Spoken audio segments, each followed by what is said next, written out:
Men of Reddit, what myth about men is 100% untrue and infuriates you when you hear it? I hate when I hear from someone when I have my kids and my wife is working that I'm babysitting. It drives me insane. I don't babysit. I'm raising my kids, I'm not a volunteer or a hired hand. Ugh. I see this comment all over this post. I have 2 daughters under 2-year-old. I've never heard this before. What I do get is when my wife's there and people see the 2 kids they say, "Wow mom, you're busy," and I'm like, yeah, not me though, I just do nothing. My wife is in the Navy and she hears this all the time. She also can't stand people calling me her baby daddy instead of husband. Don't get me started on that baby daddy shit. I worked with a guy that commonly referred to his alone time with his child as babysitting. We always gave him shit for it. Dude, you're the parent, it's called parenting. So sadly some guys perpetuate the problem. He perpetuated a lot of problems.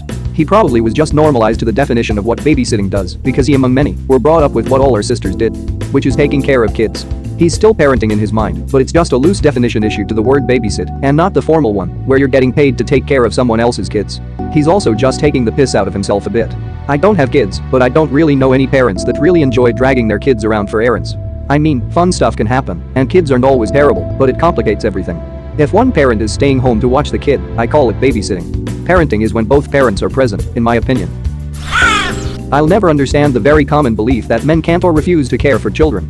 I was a single dad for a while. The amount of women, strangers, who assumed I was unable to dress, feed or take my daughter to the toilet annoyed me. The other side of it was I got a lot of welcome help from female friends and colleagues. Loads of girls' clothes, toys, etc. My biggest annoyance though was the institutionalized sexism. I had complaints about taking my daughter to a mum and baby group, mum and baby swimming, mum and baby anything. I was only allowed in mum and baby swimming when I threatened to speak with a lawyer regarding sexual discrimination and take my story to the papers. The sexual discrimination lawyer wouldn't deal with me. Only women. That we only tell women our feelings to coerce them into bed. Like, wow, how new and amazing this relationship is. I'm so glad I found you. That is uncomfortable vulnerability, not some sort of plot to coerce them into be. Or that sex is something men take from women. That it is something women hold and give out to men. Instead of thinking of sex as something enjoyable that both partners want to do together, it is this weird game. My parents died when I was 6 inches. Oh wow, he must want to fuck. Or is Batman? Looks like it's more culture specific. Being with the father figure by mother grandma. Like if you mess up or misbehave, if your dad finds out you'll be in trouble. Worst case is when dad is told the story in a way that he gets angry and fulfills those threats. It wasn't only in my case, most of the guys I've been talking with had the same case. Like, WTF. My mom was like this. The funny part was when she did tell my dad, he'd look at her and say, "Did you take care of it already?" Asking if she already disciplined my brother or I. She'd say yes, so he'd be all, "Oh, okay." That reminds me of a plot point they flew right over my head watching A Christmas Story as a kid. Where the mom doesn't tell Ralphie's dad about the fight when she realizes what her kid is going through. Men can't multitask. Every time I hear that I have to stop what I am doing so I can get angry. Edit. Thank you to all who upvoted, and thank you even more to the kind souls who thought this worthy of the gold and silver. LMAO, but actually no one's really a good multitasker. We all just think we are. Mythbusters tested it, I think. Edit. Thank you. Now this is my best post, with "I'm the best you come to" in second. My wife is going to earn 1.5 to 2 times as much as me when she's done with her study. So I'm gonna work for 2-3 days and take care of the kids when she's done. People act like I'm a traitor to the whole male race and that I'm crazy of being a half stay-at-home dad. Maybe I like to stay at home to spend time with my kids. It's a rare ability to be the stay-at-home dad.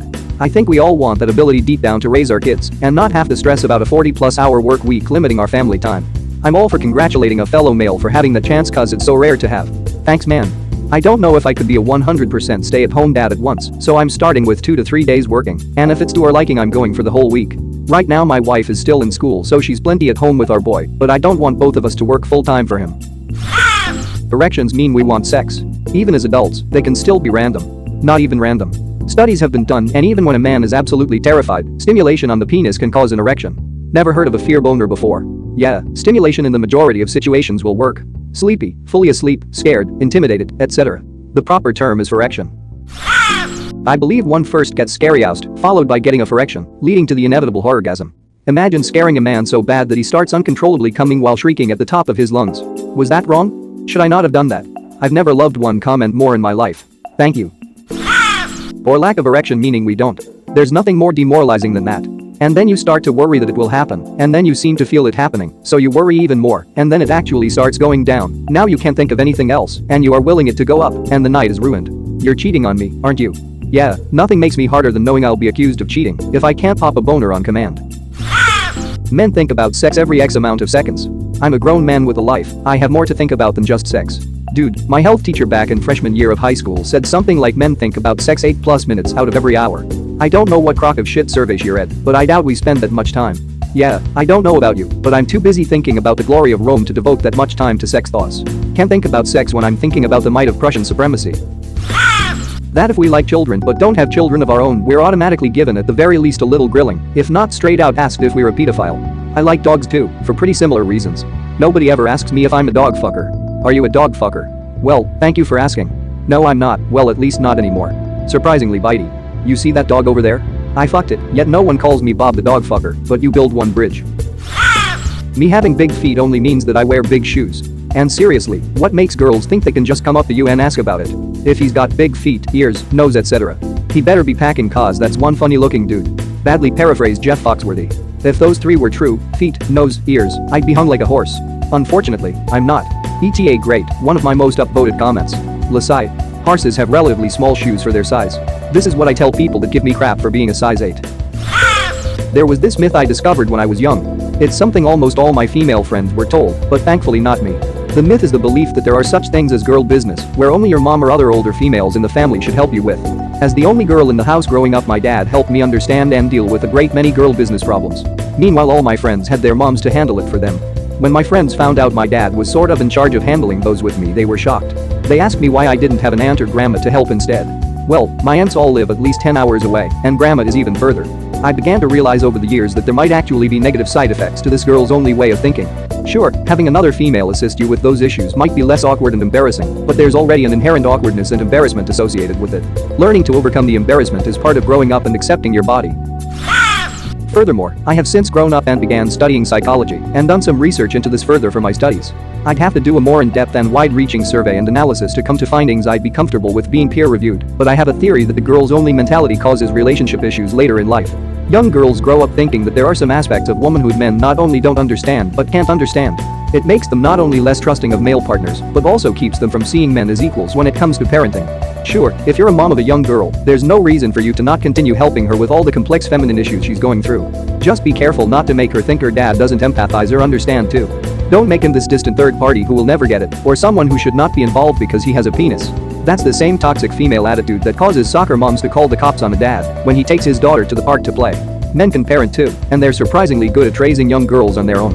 Edit number 1. Thank you to the guys who have sent PMs to say thanks, and to the few who asked for some advice, I wish you the best of luck. Thanks for the gold. Edit number 2. Thanks to everyone for the awards. I am shocked at how big this has become since I posted it. I will reply to all the award givers in time, but I'm in my phone right now. Thank you again. My father was a great single dad to my sister whose mother, unfortunately, chose not to participate in her daughter's life for the majority of it. Thank you for saying this. He has gotten no end of unkind looks, comments, and assumptions that bother him so much that it has brought him to tears. The ones that matter no, but this world does not appreciate single dads raising young ladies like they should. Thank you, again. The ones that matter no, but this world does not appreciate single dads raising young ladies like they should. Hear hear. I knew a few families growing up where the father was a single parent. They were always treated like lost puppies with the other moms. Oh poor Chuck, his wife ran off to become a lesbian, and now he has to parent all alone. Like it's some sort of terrible burden. While single moms were strong and independent women who should be respected for their sacrifice. Parenting is hard, parenting alone is harder. Why are we making this about gender? Adds to the myth that all men are grossed out by menstruation, and even the mention of it will send us scurrying. I shared a bathroom with my sister growing up. And I'm a scientist, I think I'll be okay. Also, growing up with it being normal lets us help out when needed. As a college TA, I always had a few things on hand when teaching long lab classes, including hair ties and tampons. IDKY, I find it so wholesomely adorable that you keep tampons and hair ties around. The hair ties especially. IDKYTH chat warms my cold dead heart, but it does. Haha, the hair ties are for folks who forget that chem labs occasionally include fast rotating machinery and fire.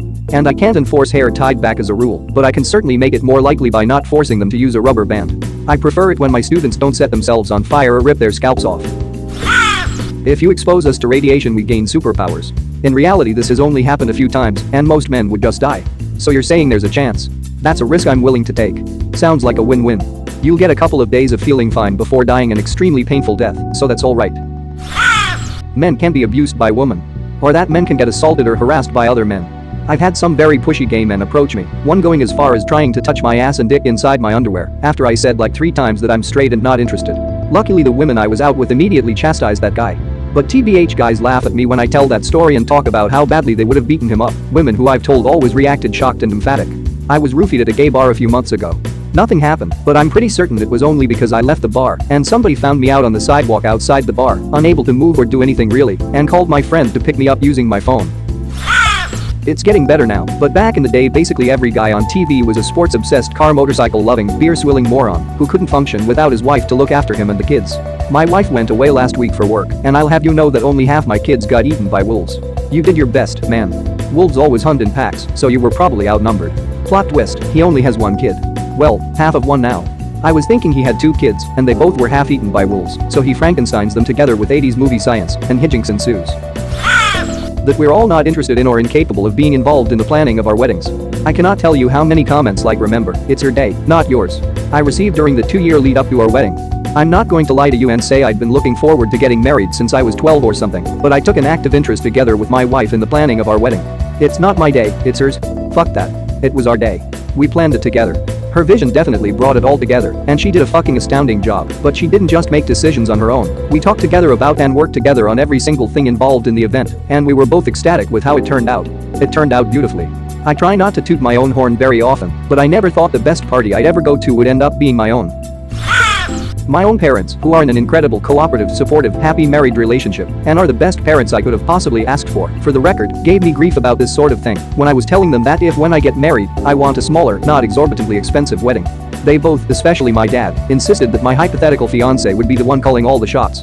Now that I type it out, I have to wonder if that's them perpetuating the stereotype or calling me spineless. Smaller is the way to go. The current wedding industry is fucking predatory with the amount of money they expect a relatively new couple to spend on what is ultimately a glorified party. Financial issues are a prime reason why people get divorced, and what does our society do? Immediately saddle the new couple with a huge financial burden because it's expected. Fuck that shit. I probably don't want to fuck you. It's usually a decision figuring out if I actually want to sleep with you even if I'm already interested. Although promoting ourselves as Captain Horn Dog makes us look cool to other guys, so a lot of dudes do that, or they're desperate. I can think a woman's attractive without wanting to fuck them. That's always been true, even as a teenager. I think other men who are like that skew the picture and make it seem we are all like that. Of course we are sexual beings and can talk about how attractive someone is, but in practice it's a lot harder. When I was younger I had quite a few women that I found attractive come onto me, but my awkwardness completely overruled my libido. Yeah.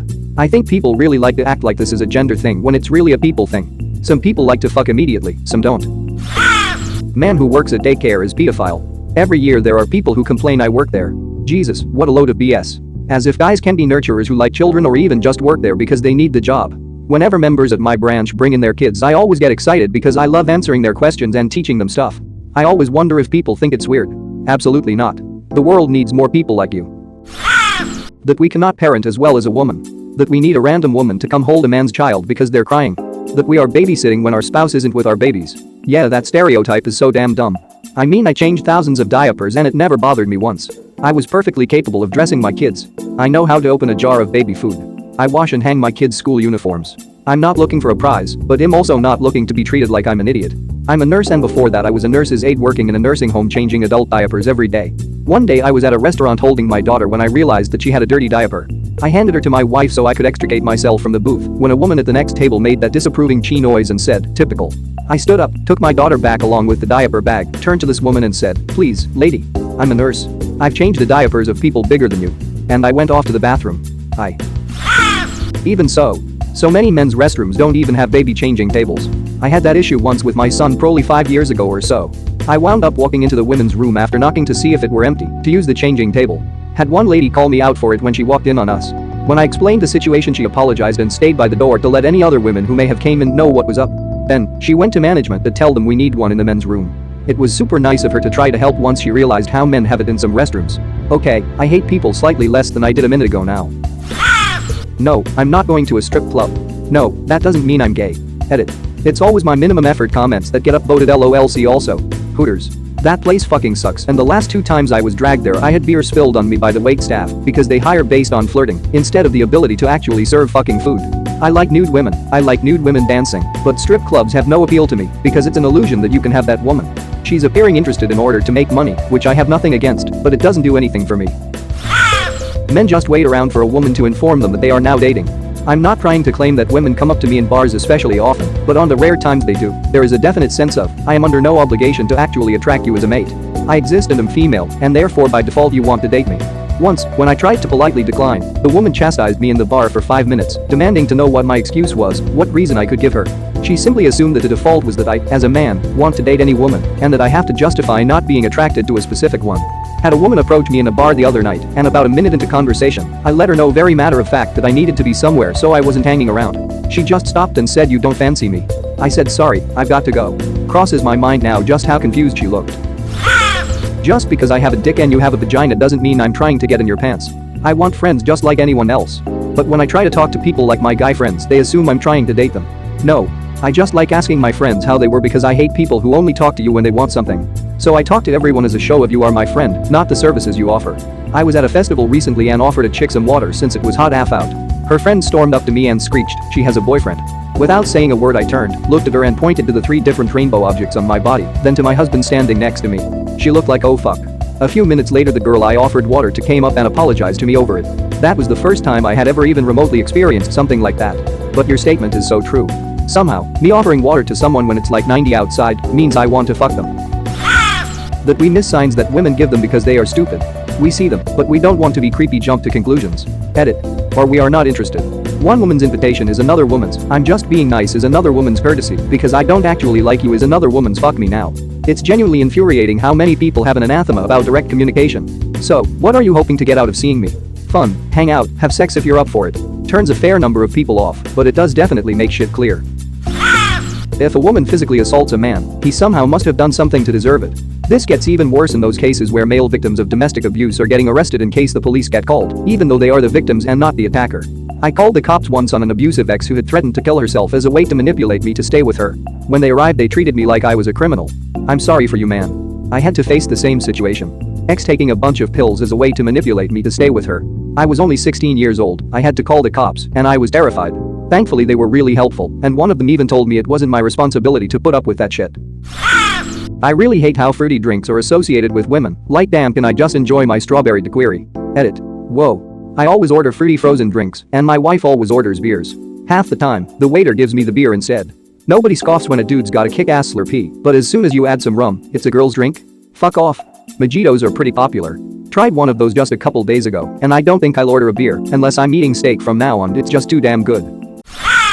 Thank you very much for watching. Don't forget to subscribe and like this video. Tell me what you dislike or love about this video, so please comment below and hit the bell icon so you're notified anytime a new video is released. This is a WeCrow Media production.